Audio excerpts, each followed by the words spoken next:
Шатрын гараанаас гараанд хариу үзүүлэх боломжит хувилбарын тоон орчлон ертөнцид байгаа атомын тооноос их. Өөрөөр хэлбэл бидний ажиглаж чадах орчлон ертөнц дотор 1080 зэрэг орчим атом байна гэж тооцдог. Харин шатрын боломжит тоглолтын тоон 1120 зэрэг байдаг гэж үздэг. Үүнийг Claude Shannon 1950 онд шатрын боломжит тоглолтын тоог консервативаар 1120 зэрэг гэж гаргасан байна. Харин энэ удаад би та бүхэндээ Queen's Gambit киноны оригин хүрэхэд бэлэн болсон байна.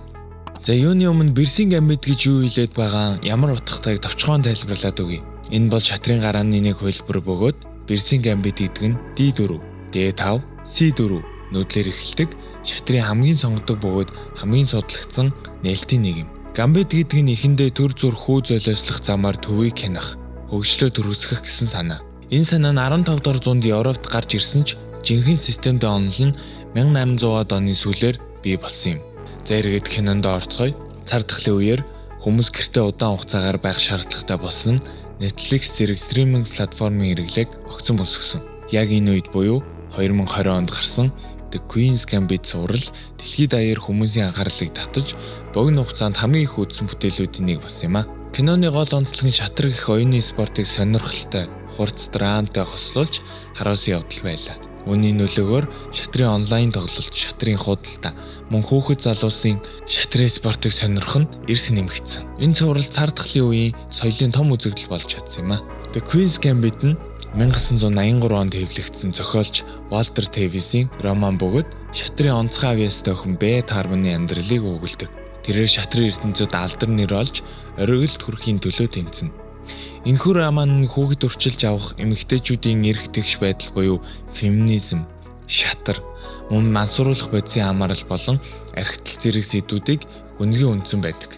The Queen's Gambit цувралын талаар хамгийн их сэтгэл төрүүлсэн зүйл бол зөвхөн шатрын тухай огтхонч биш байсан явдал. Энэ бол тоглоомын тухай биш. Энэ бол гоц ухаантан байхын төлөөс байсан юм. Хүмүүс ойлгохооргүй маш онцгой чадвартай нэгэн энэ ертөнцид яаж амьдрах гэж оролдож буйг харуулсан түүх. Магадгүй тэр шатрыг бодит байдлаар зүгтах арга зам гэж харддаг байх. Хэдийгээр энэ зурвал дэлхийн хэмжээнд хүртэл хөгжиж буугаад ухаантай хүүхдийн түүхийг өгүүлдэгч үнэндээ түүний дотоод араатан, зөрчилдөн, асуудлын талаар өгүүлсэн юм. Найруулагч Scott Taylor-Joy-тэй уулзахаас өмнө The Queen's Gambit романыг илгээсэн байдаг. Жүжигчин маань ердөө 1 цаг орчмын дотор уншаад дуусгачихсан. Бэтэд шууд л дурлсан. Маш дотн мэдрэмж төрсөн гэж Anya Taylor-Joy маань хэлсэн байт юм байна. 1950-ад оны үед шатар тоглодог эмэгтэйчүүд маш цөөхөн байсан. Тэдэнд боломж олгодгүй байв. Ирчүүд давмгаалсан салбар болон ертөнцид өөрийн байр суурийг олох гэж хичээж буй Бэтийн түүх өрмөц бөгөөд сэтгэл хөдлөсөн зохиол. Ингээд бодохоор номын зохиолч Тэвис бараг л эрх зууныг ойлгож байгаа мэтэр бичиж байсан байгааз Бэт гэр бүл бас амьдралын олон зүйлээс үүдэн маш тогтворгүй мэдрэмжтэй болсон байдаг. Өөрийг нь ойлгодог гэж түүнд мэдэрдэг хүн буюу зөвхөн авьяасыг нь бус. Тэрхэн хэрхэн ажилтгийг ойлгодог нэгэн болох ноён шайбалтай үүсгэсэн холбоо нь түүний анхны чин сэтгэлийн холбоо байсан юм уу гэмээр.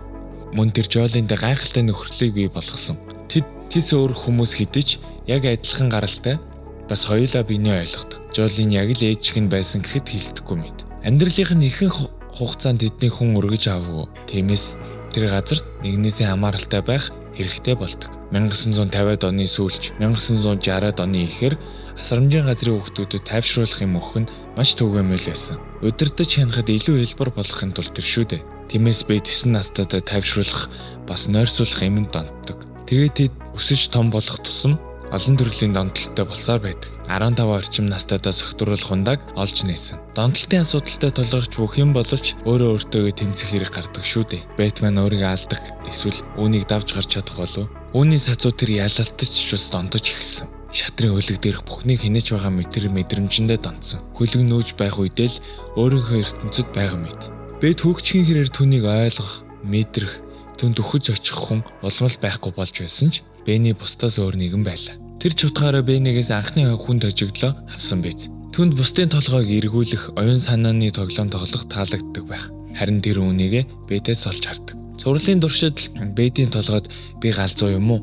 Эсвэл гоц ухаантай юм уу гэсэн өөрийгөө хайх, олохоор хичээж буй асуултууд эргэлдэг. Бэд хэдийхээ цухандан байж болох ч үүнийг бусад хүмүүс харж байж л үүнд утга учир хурах шиг. Эцэст нь Бэтмен өөрийгөө олсон нь киноны төгсгөлд цав цагаан хувцас өмснөөр илэрдэг нь сэтгэл амарсан, тайвширсан мэдрэмжийг өгсөн шүү. Яг л Бэрс шиг харагдаж байсан нь бас маш тотон мэдрэмжийг биднэрт өгсөн болов уу гэж бодож байна.